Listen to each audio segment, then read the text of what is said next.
The scene opens with the chilling air of Antarctica and a beautiful lake. Among the snow, our protagonist rides his snowbike. This time, a penguin hops on Tay's snowbike, and even Tay is puzzled by how this penguin got here.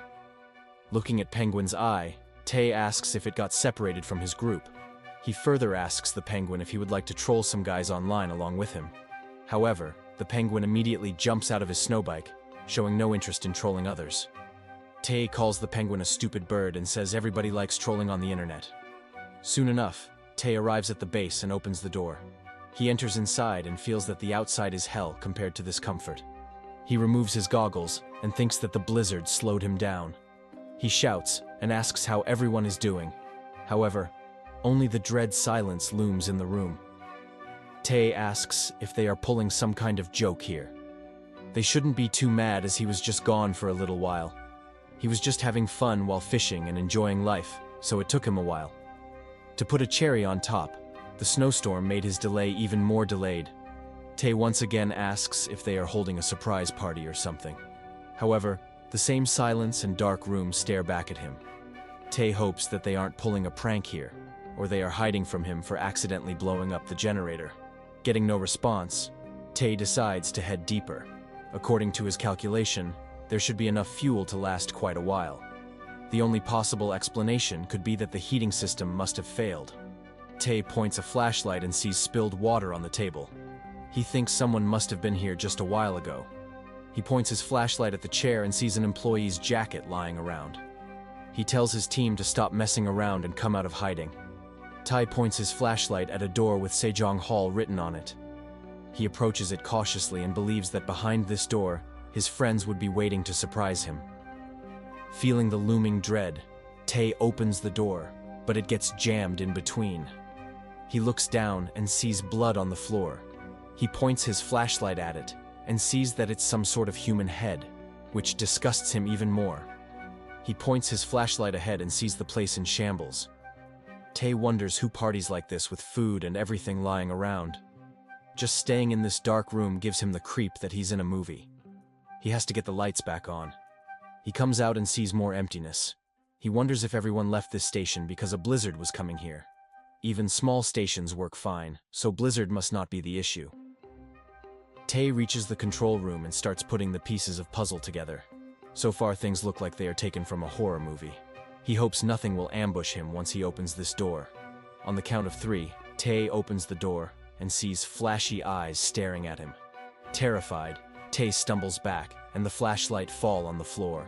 The flashlight rolls around until it settles on the zombie's face. This is the worst time Tay could have asked to interrupt someone's meal. However, staying outside for too long has made Tay's mind screws a bit loose. He says that they have prepared this prank way beyond his expectations. Soon enough, the zombie charges at Tay and tackles him to the ground. Luckily, God is on Tay's side as the zombie bites down on Tay's protective coat. Tay asks what the hell she's doing, biting him off like a piece of food. He kicks the zombie away and tells her to F off. He proclaims this surprise is too much of a surprise. In front of Tay, the flashlight points at the dead corpse. Tay recognizes the dead guy to be the captain and wonders what the hell is going on here. Soon enough, the persistent zombie comes back from the shadows and makes a wild dash for Tay's flesh. However, Tay kicks the zombie back, but the damage is no good, as the zombie still stands on the ground. Tay gets on the defense and thinks that he needs to up his game now. However, the memory of seeing his team like this still aches his heart. He remembers how he met with his former comrades. After breaking up with his girlfriend, Tay was slurping his drink in a corner. That was until another cute colleague joined in, who happened to be younger than him. He exchanged greetings with her and believed their chemistry could work out quite well. However, seeing her like this right now, Tay is more than horrified. Tay asks why she's dressed like a zombie. There isn't even Halloween around this time. More importantly, a woman shouldn't be dressed like that in public, and that too in one of the coldest places. He asks where she got that thing on her chest. Is she trying to do a cosplay here? The zombie growls in anger on hearing Tay's insults. Tay starts backing away, insisting that he was just joking about it. However, there's no time to joke around, and Tay must face the impending doom of hurling insults at someone. Luckily, Tae has good plot armor, so he dodges the attack. Tae still talks about settling this like adults and not fight among themselves. As the girl keeps ignoring him, Tae grabs her by the neck. He tells Han-young to snap out of it. This isn't a time to joke around. Accidentally, Tae presses the wooden stick further into Han-young's body, which makes her screech in pain. Tae quickly apologizes for the mistake and backs away from her. The very next moment, the girl takes the offense and tries to bite Tae. Tae makes some distance between them, but the zombie cuts it rapidly. She charges like a bull and misses her target, but she decides to go for another round. Tae says that he doesn't want to do this. He apologizes to her for what he's about to do. Tae stabs the zombie in the neck, and we finally see some action from our somewhat dumb MC. Tae starts his dash and overpowers the zombie, slamming her right on the wall and thrusting the stick deeper in her neck. However, zombies are persistent lovers, and this one is no different. The zombie still tries going for one more delicious scoop of human meat, but the head falls down. Tae keeps pressing on the stick and keeps apologizing to her. Suddenly, Tae notices black blood coming from her body. Soon enough, the zombie's body starts turning into black blood. Tae wonders if this was the reason why so many people vanished in the base. He inspects the substance, but decides not to touch it in case something happens to him as well. He looks up and sees that the impaled stick and wooden plank are still there. He could roughly imagine what would have happened here when he was outside. Someone must have impaled this plank onto her to fend for himself, but that person must have gotten caught in the mess going around him. Tae soon comes to his senses and wonders what he was seeing just now. He gets away from the black liquid, believing it could be the cause. Tae checks himself out in the mirror and thinks that he still looks as handsome as always. The very next moment, Tae tells himself to get his act together. He tries to calm himself down, assuring that this black substance isn't airborne. Viruses like these are rarely airborne, so he should avoid direct contact as much as possible. He thinks about checking the CCTV to know more about the situation. As fear and cold crept into Tae's mind, he kept telling himself to get the generator running first. Even though he repeated the objective, seeing zombies come in real life still creeps him out. He hopes that he isn't the only one left here. Tae makes his way outside and says, "This makes things worse." A blizzard appeared once again, which made going outside next to impossible. So, his only choice now was to find some food and survive for a while. He thinks that he has to find bottled water, and believes he could get some in the fridge. He remembered his cook telling him that there is some emergency water in the fridge. As the cook told him once, Tae diligently checks the fridge. However, what he finds inside the fridge is the same cook with a knife stabbed into the neck. Seeing the cook die breaks Tae's heart, and he curses on the ground. Tae thinks that his job here is that of an engineer, so he has to reach the power building to get the generators running. He'll have to restore the electricity and heating first. Tae thinks that he didn't want to come out in this raging storm, but he had no other choice. First of all, he has to check the wires. As Tae makes his way to the room, he suddenly sees someone pressing their hand against the glass. Tae falls back and thinks this is the worst-case scenario. The generator is in that room, and it is currently swarming with zombies inside. He couldn't guess just how many there would be. If he opens that door, then he'll get torn apart. If he doesn't, then he'll freeze to death just like his captain. Suddenly, Tae comes to the realization that there's an emergency generator next to the machine room. If he gets there, then he can survive this. No, in fact, he'll thrive in this hell.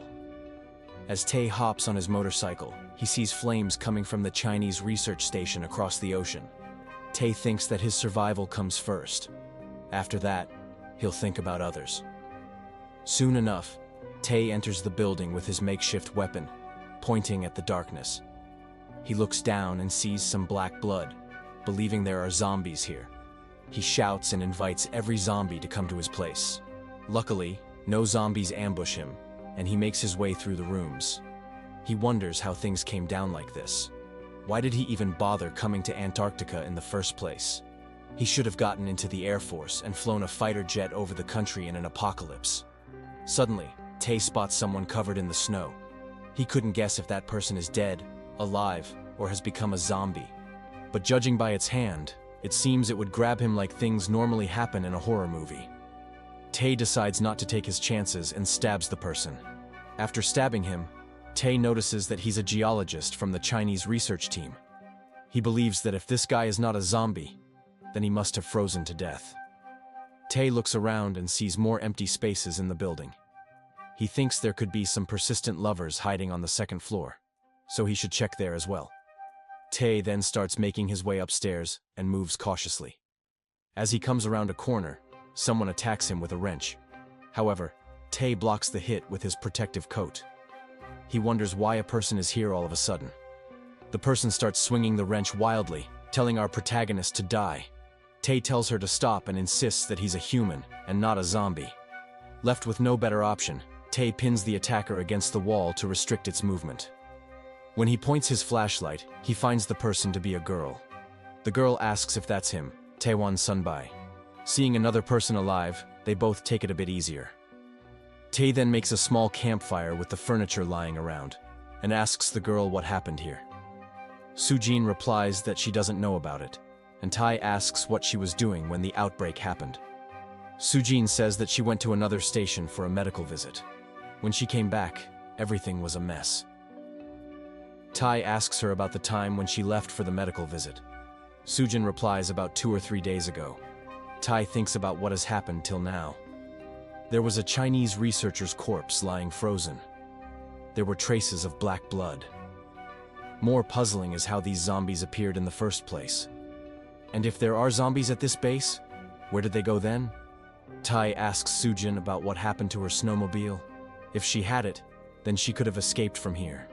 Sujin replies that it broke at the station.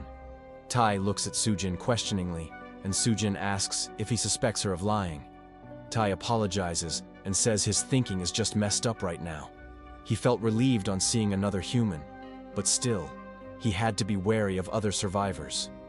Surviving this hell means a person got lucky and escaped death, or they are the ones who caused it. Tae thinks that Sujin is a doctor, and it's better to consider her an ally right now. Tae gets up and tells Sujin to come along with him. They need to get the generator running, and he couldn't do this alone, given the situation. She'll have to cover his back while he tries to fix it. Sujin agrees and says it's better to be with someone than to be alone out here. Tae advises switching weapons with each other first, since he's stronger than her, so a wrench could be better for him. As for her, she could help him by keeping the monsters at bay with the spear.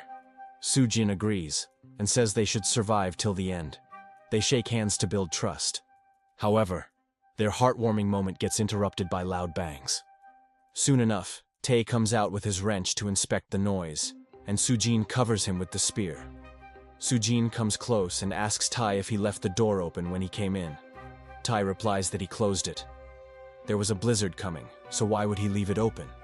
In front of the door, they see some fresh footprints as well. Tae suggests closing the door first. He demonstrates his skill in catching enemies with the trick he learned from a documentary. If anyone pops out, he'll knock them out with this wrench. Tae and Sujin make their way down cautiously. Tae recalls that there were a lot of zombies in the generator room he found before. At present, he tells Sujin to be quieter with her footsteps, as they make too much noise. He whispers that zombies must have reacted when he arrived here earlier on his snowbike. Tae finally makes his way to the door and looks outside. He sees a snowmobile parked outside and thinks this would be a great escape vehicle. Outside, he sees countless zombies roaming around. He wonders how so many of them got out here. They have to close the door first. Tae calls Sujin to help him clear the snow piled up on the door. Tae tries to shove the snow away, but it's frozen like hell. Sujin sees the zombies and decides that the best course of action is to kick the snow away. The sound of the kick catches the attention of nearby zombies. They start coming toward them, but luckily, Tae manages to close the door just in time. They both breathe a sigh of relief, with their hands touching each other. Tae says everything is fine. He closed the door. They exchange some laughs, and Tae then hands Sujin the flashlight. He tells her to show it while he seals the door with the fishing line.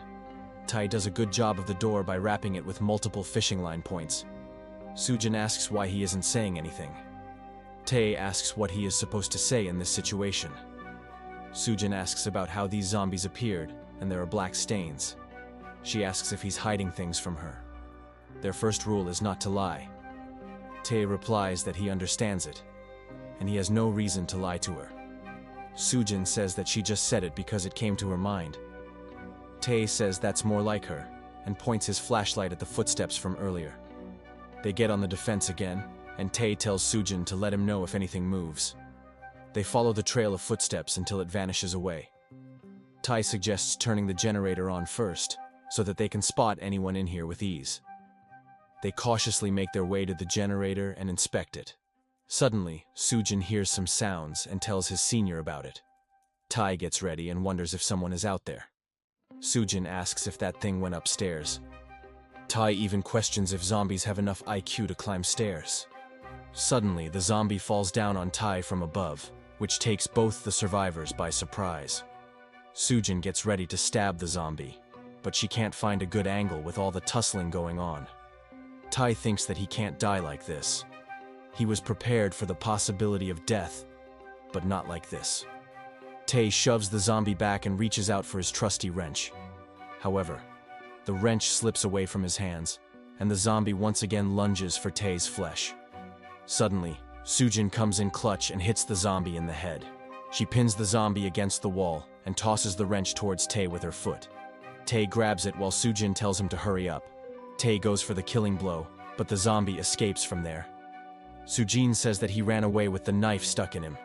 The monster goes up, and black blood pours down. Tae advises Sujin to run to the entrance, but Sujin insists that she can't leave him alone. Tae thinks that knives were useless against those things, and there aren't many blunt weapons here. There must be something that could draw the attention of these zombies. Suddenly, Tae comes up with a realization, and the realization is that he should run as fast as possible while drawing that sucker's attention to himself. Sujin screams and asks what he's doing. However, Tae advises her to stay there and not come outside.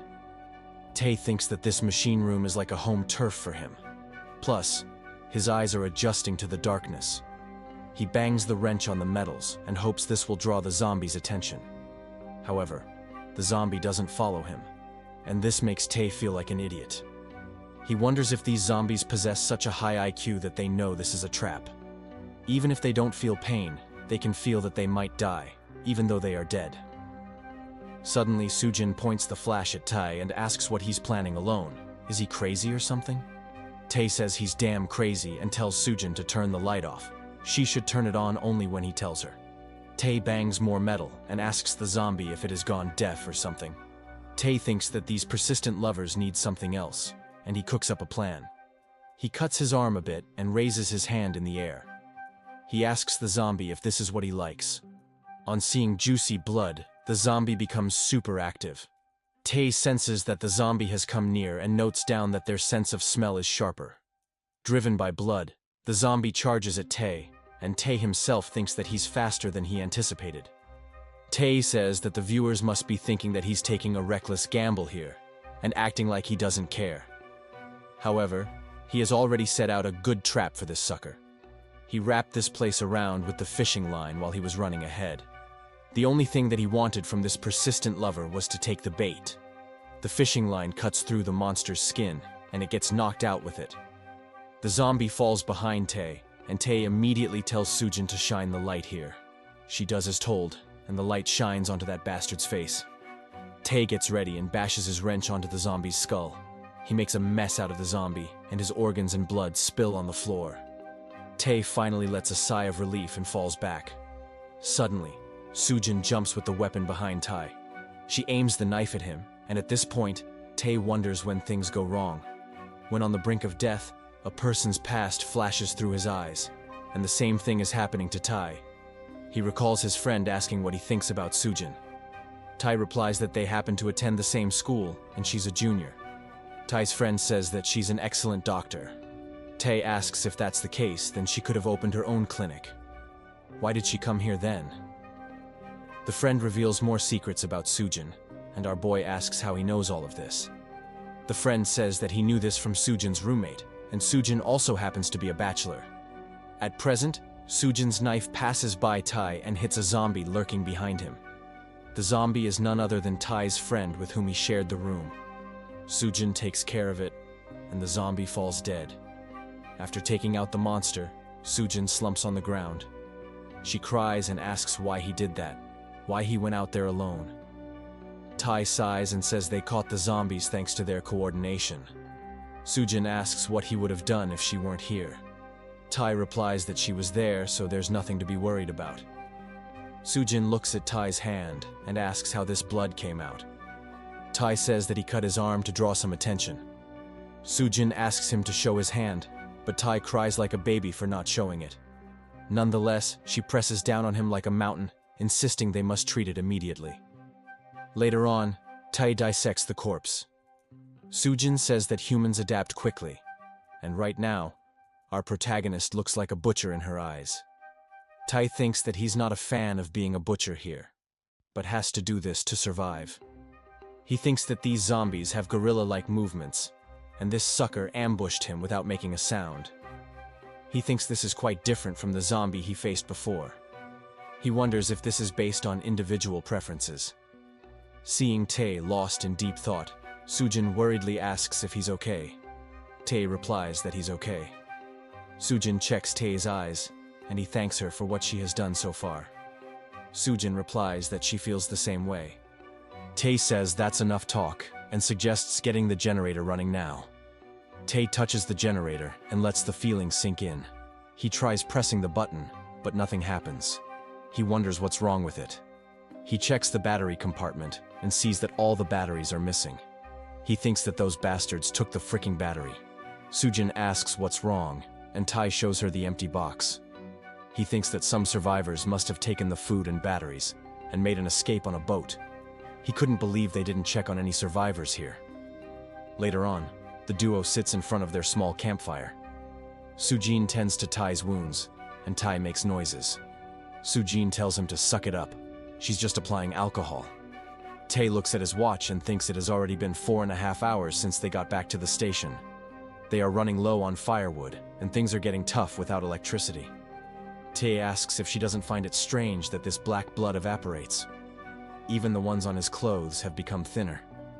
Sujin says that it could be dry ice, but normally, blood doesn't evaporate like that. She has never studied such cases in her medical life before, so she's just as clueless as him. Our boy tries to say something, but feels that he's sitting too close to her. He turns his head away and gives a slight cough to ease the embarrassment. Tae then gets up and asks if they should burn some waste oil. Sujin says they will die of suffocation if he burns it in a sealed place like this. Even right now, the wood they are burning is filling this place with smoke. Tae curses at those escaped bastards once again and says it's all their fault. Tae goes on to say every curse word he knows in his dictionary, and Sujin couldn't help but listen to Tai's ranting. Suddenly, Tae puts his hand on his head, and Sujin worriedly gets up. She asks if he's having a fever or something. However, Tae chuckles and says there's a way to get the battery. Sujin asks what he's talking about, and can't he stop laughing like a villain. Tae proclaims that they can bring back the power. Later on, Tae opens one of the windows and looks outside. He sees multiple zombies roaming around and asks if those things don't catch a cold. Tae spots the snowmobile and thinks that the battery is inside it. However, the zombies have already begun to swarm around this place. Sujin says things are not looking good. If this keeps up, then they can't get to it. She advises Tai to fetch it later on. However, Tai smiles and says, "This is quite good. Our boy has prepared some Molotovs for this special occasion, so he's feeling quite confident here." However, the question still remains if the fire is effective on those bastards. Sujin says they don't have any other options. They either burn stuff and suffocate, or go all out and get the battery. On the count of 3, Tai tosses a Molotov down, and the zombies catch fire on it. Tai compliments Sujin on a good throw. However, their happy face doesn't last long as those persistent lovers are still banging on the door. Tae thinks that these bastards don't feel pain even though they are burning. Sujin says they are corpses, so it's given that they don't feel pain. Sujin worriedly asks if they have a plan B. However, Tae replies there's no such thing as a plan B and tells her to wait a second. He then tosses a simple bottle outside.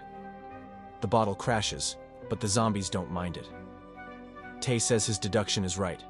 The zombies' scent of smell is filled with waste oil, and their hearing is blocked because their skin is melting. He believes he can pull this off now. Tai gives the weapon and Molotovs to Sujin and advises her to stay here. Sujin complains that he almost died last time when he faced those zombies alone. However, Tai doesn't give a damn about it. He pats Sujin and tells her to cover for him if things get bad down there. Better would be if she can increase her kill count. He thinks they will be screwed if all these zombies swarm them at once.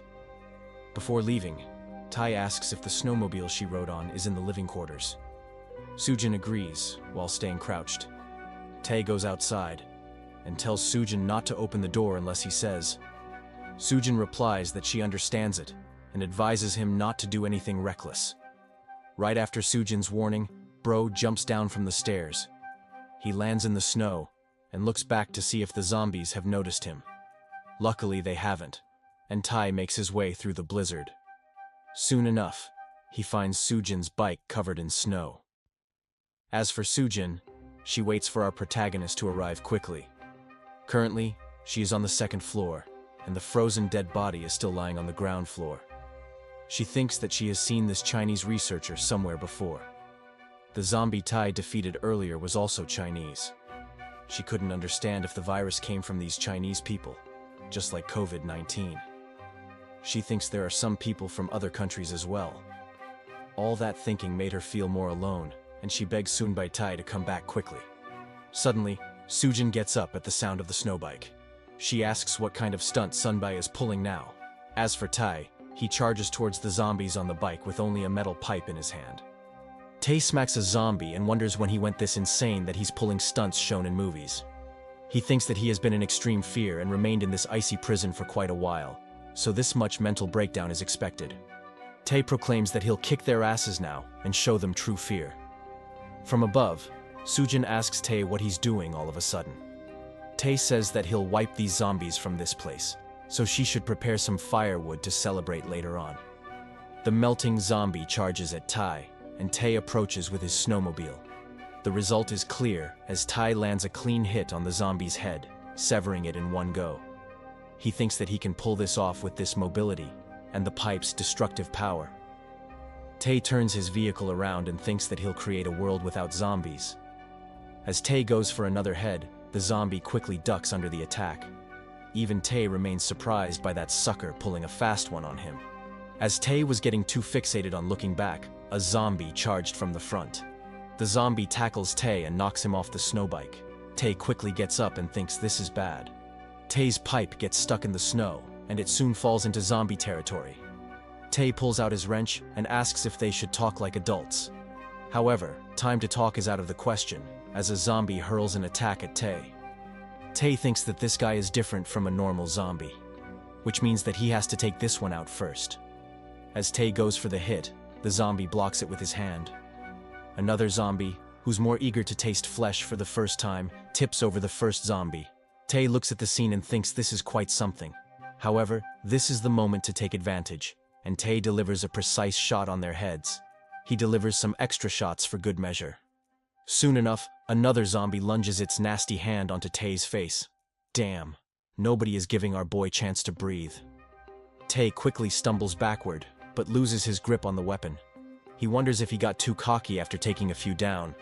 The zombie takes hold of Tai's arm, and Tai tries to shove the zombie back. But the zombie overpowers Tai and pins him to the ground. Even Tai feels that this zombie has the build of a pro wrestler.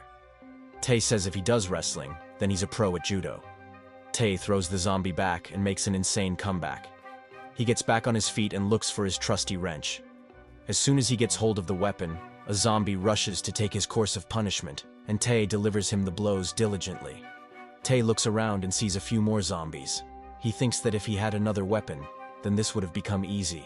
Suddenly, Tai hears the sound of Sujin calling him. She has come down to the playing field and asks where he is. Tai wonders why she's out here. There are still 3 zombies left, and the blizzard makes the situation even more favorable for the zombies. If they are not careful here, they might die here and join the zombie ranks as well. Tai looks around and spots a wooden structure. He throws his weapon at one zombie and thinks that he needs to draw their attention. He also tells Sujin to get back inside. After that, the game of cat and mouse begins. Sujin hears some rumbling from the distance and wonders if Senior is over there. Suddenly, a zombie grabs Sujin's clothes. This takes her by surprise, and the zombie reveals a perverted smile. Damn, even some zombies are still clinging onto their weird tastes. As a result, Sujin kills the zombie in one go. She tells the zombie to rest in hell, and then looks at the running zombies in flames. She thinks that the senior is taking all the risks alone, so she must help him. Sujin makes her way through the snow and shouts out Tai's name. She eventually comes across some zombies pushing at something. The zombies bang on the door where Tai has taken refuge. Sujin rushes forward and tells her senior to wait for her. As soon as she comes close, the zombie takes notice of her. This takes Sujin by surprise, as the zombies shouldn't have heard her coming. She thinks that at this distance, they might have heard her. She got careless, believing she could handle the slow zombies on her own. She hopes that senior would do something to save her. Speak of the senior, Tae slices through a zombie from behind the door. Other zombies and Sujin take notice of it. Soon enough, Tae makes a grand entrance with the chainsaw. He proclaims that it was quite hard for him to find this in the dark. On seeing her knight in shining armor, Sujin's eyes lit up. However, Tae scolds her for following him here. Now it's time for Tae to cook, and he slices right off one monster. He uses his chainsaw to go after the next zombie. However, the zombie tackles Tae down before he can do anything. Tae wonders if this guy was some kind of athlete before turning. He couldn't understand the extent of their evolution. The zombie growls over Tae, looking at him with his mouth wide open. Tae wonders what's wrong with him. Why isn't this persistent lover biting him? The zombie starts pouring its black substance onto Tae, and Tae quickly covers his mouth. He wonders if this thing is trying to infect him. Even Tae's vision starts changing. Luckily, Sujin comes to the rescue and stabs the zombie in the neck. She shoves the zombie away from Tae and asks if he's all right. Tae slowly gets up, and Sujin asks if that black blood got in his mouth. Tae removes his glasses and says he's fine, thanks to her. Sujin helps him get up and scolds him for going alone like that. If he does the same thing next time, she'll kill him. Tae says that it will be dark soon, so they should move the batteries and gather firewood. The idea of more zombies showing up kept going through their mind, but first, they brought the snowbike along with some firewood. Later that night, the duo manages to bring the power back on in the building. Next, they took the firewood to light a campfire, as the motorcycle battery wasn't enough to power the heating system. Just as Tae was carrying logs on the second floor, they heard the sound of a radio. Tae quickly rushed to that room to hear the message. Tae asks if anyone is still out there. He gets a response from someone, asking where he's situated right now.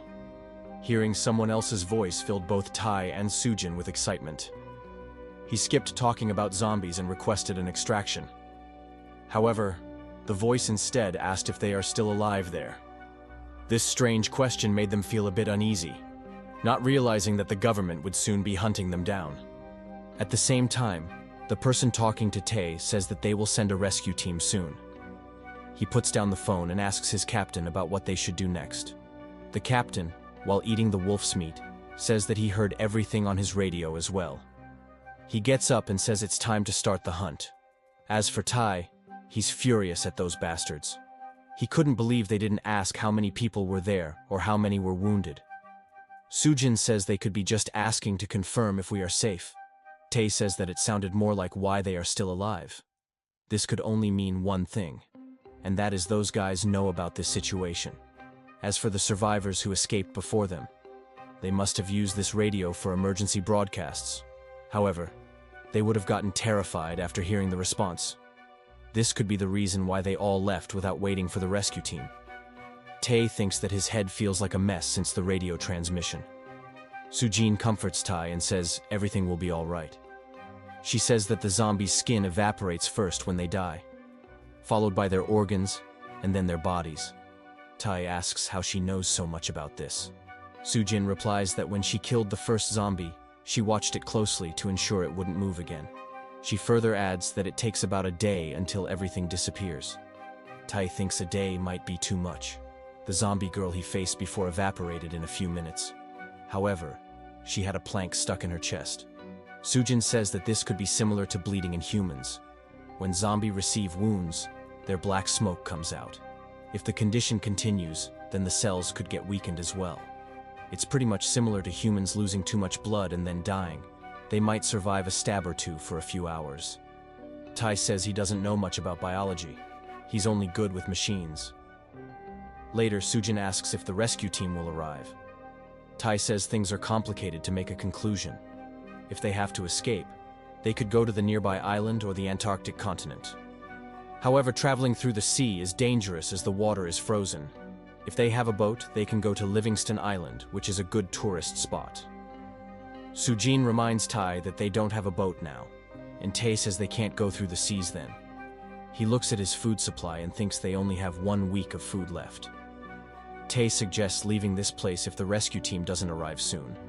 Sujin asks where they should go then. Tai says they should head to the freight station. Sujin asks the reason for going there. Tai explains that there's an Air Force base there, so they might find a small plane there. He could fly a plane as he had worked as an Air Force pilot. Sujin replies that it sounds like a good plan, and they will have to see if it will work or not. After a long day and eating dinner, they both felt tired. However, they couldn't let their guard down, so they took turns taking watch. While Sujin slept comfortably, our boy looked at the map meticulously. He tries marking the coordinates of where the plane could be. However, marking the exact location is troublesome without proper tools. Soon enough, the fatigue sets in, and Tai starts drifting into sleep. In his dreams, Tai sees a girl bringing him ice cream. She asks if he's zoning out again. However, Tai tries to deny it. The girl says he's quite dumb in hiding his emotions, and asks if that's how he protects his country. Tai replies that he might not be able to protect the country, but he can protect her at least. She asks if he would come if something happened to her. Tai flicks his finger at her and says he'll come running for her if something happens. She asks if that's true, and our boy agrees. However, the girl's expression changes suddenly, and she calls him a liar. She proclaims that he ran away and left her behind. She bites down on Tai's neck, and Tai immediately wakes up from his dream. Sujin quickly gets alert and looks at Tai. She worriedly asks if everything is all right and if he had a nightmare. Tai takes some time to get back to his senses. He then apologizes for dozing off and not keeping up the watch. Sujin chuckles and says it's okay. She got plenty of rest, thanks to him. For now, he should get some sleep while she keeps the watch. The next morning, the duo have lunch and make some preparations. Tai instructs Sujin that a small radio, GPS and food will be their top priority today. Sujin looks at the chainsaw and asks how he managed to find it. Tai replies that the captain brought it for him to build an igloo. Only the two of them knew about this secret. Sujin asks if it isn't similar to harassment by a boss. Suddenly, Tai signals Sujin to stay quiet. Tai hears some sounds and he immediately rushes outside the room. Sujin keeps asking what happened, and Tai says he just heard some gunfire. Tai quickly makes his way down to the ground floor and turns off the electricity. Sujin asks what he's doing. Isn't the rescue team supposed to be coming here?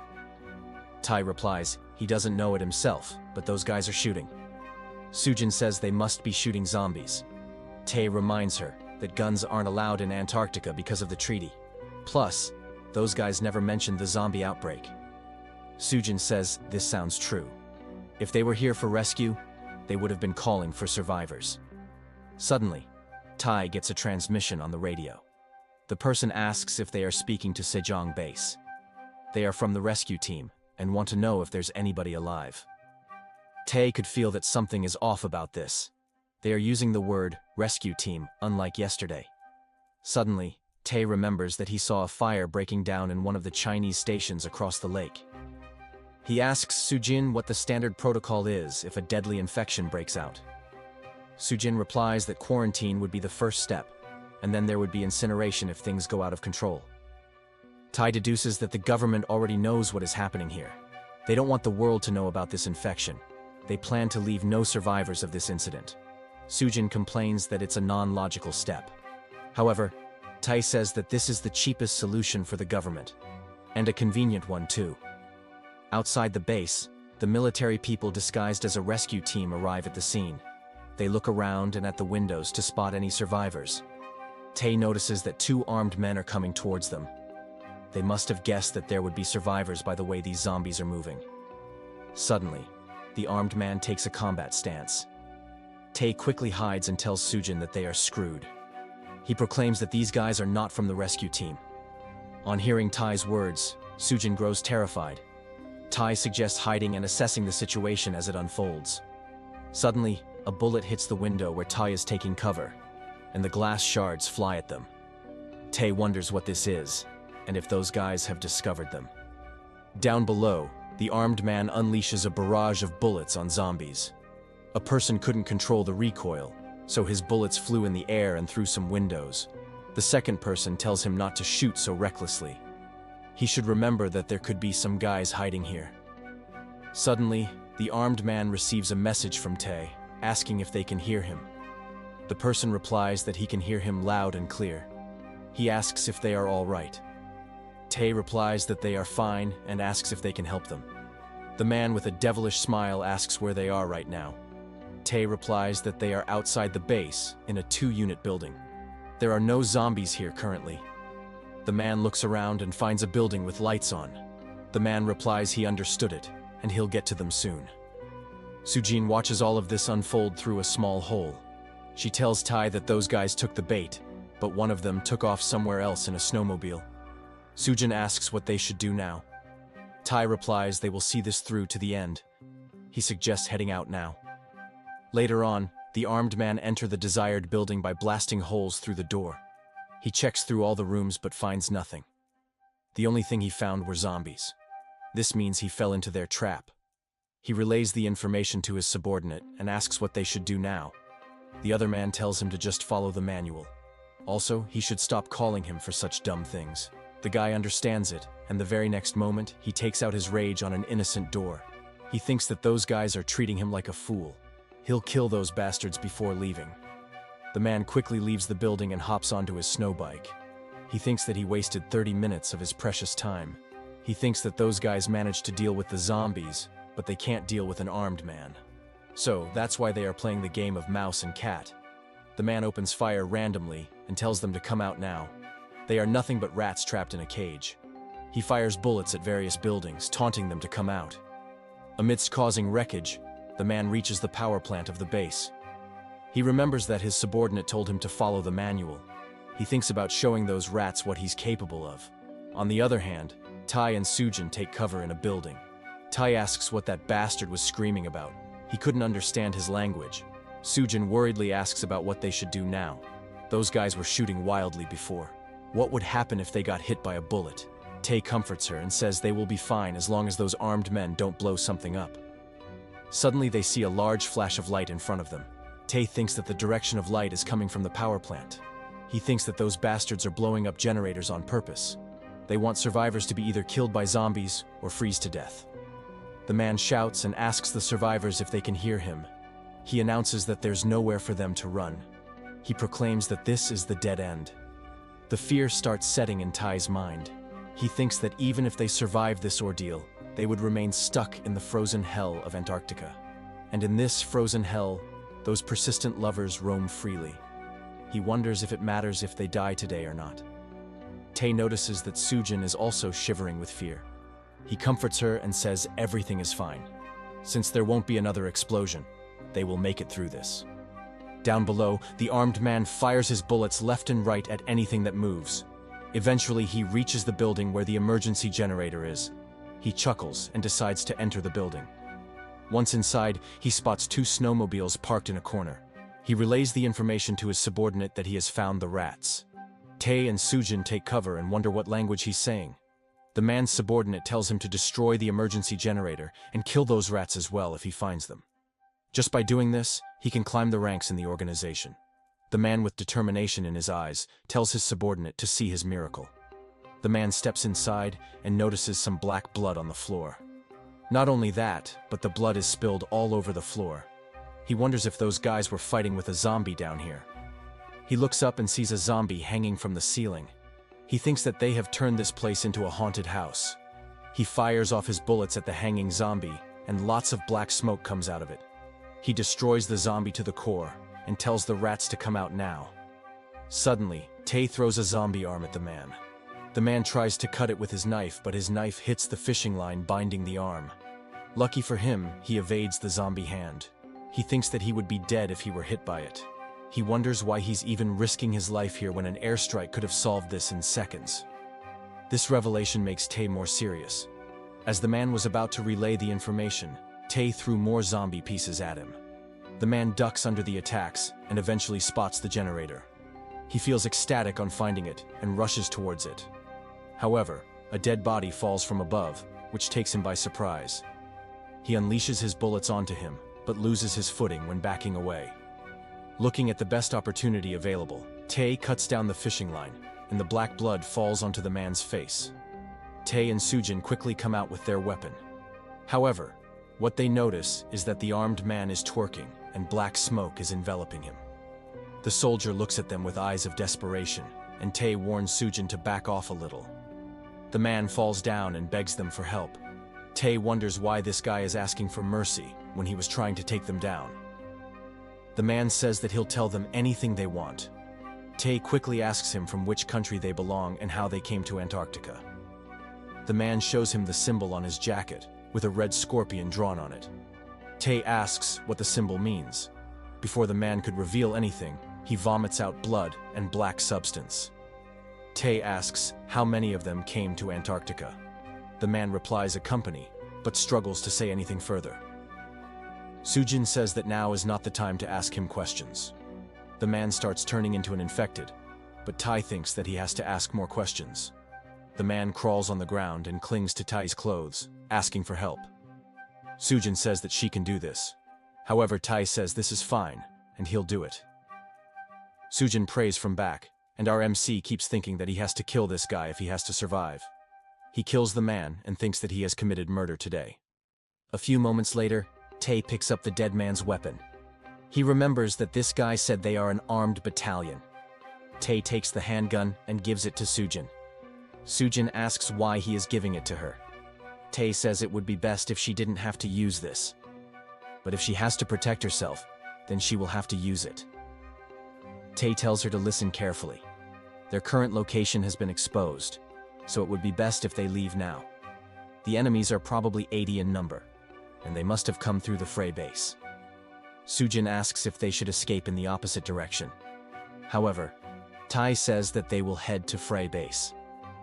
Sujin asks the reason, and Tae explains that those guys must be using the Frey station as a base camp, which means it will be stocked with supplies.